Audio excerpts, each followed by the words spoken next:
I'm Steve Gargiulo, and you're watching Behind the Cape.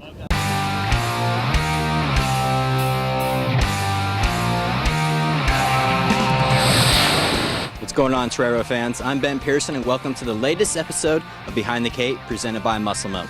I'm here with senior linebacker Zach Devaney. You guys had a big win last week in your home opener against Western New Mexico, won 38-35, but you guys really slowed down the rushing attack. What was the key to stopping the ground game?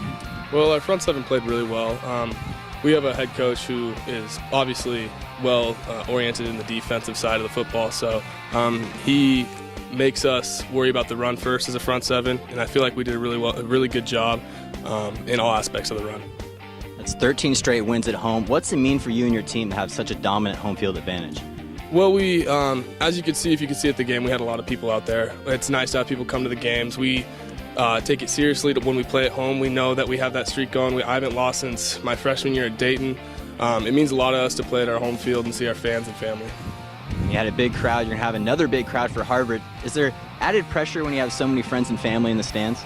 I think there may be pressure, but I think it's a good type of pressure in the fact that we get to play in front of fans, friends, family, and the school. And I think it's a good pressure.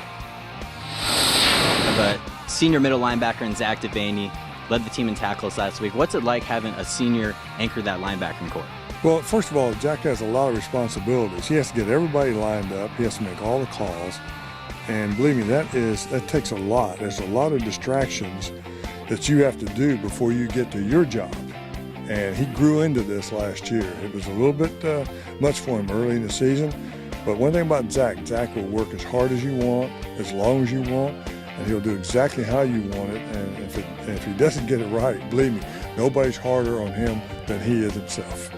And you being a former linebacker yourself, what are some of the key traits you see in his game? Well, I think number one is a guy that studies. A guy that's very dedicated to his trade. Jack only wants to be the best.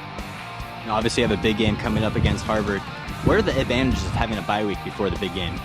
Well, we got a chance to work on some things we don't think we're doing well. That's the number one thing. We have only worked against ourselves. We wanted speed against speed. A lot of times you work scout team, you don't get the speed of the game. And we want our players to see how fast the game really goes. But we really were trying to correct mistakes, alignment errors, anything that we felt like we wanted to be better tacklers on defense. We wanted to block better on offense. We wanted to get our backups a lot of work this week where in case something does happen, there's an injury or whatever, the kid's not going in and he's going to be just straight cold right off the bench. All right. Thanks, Coach.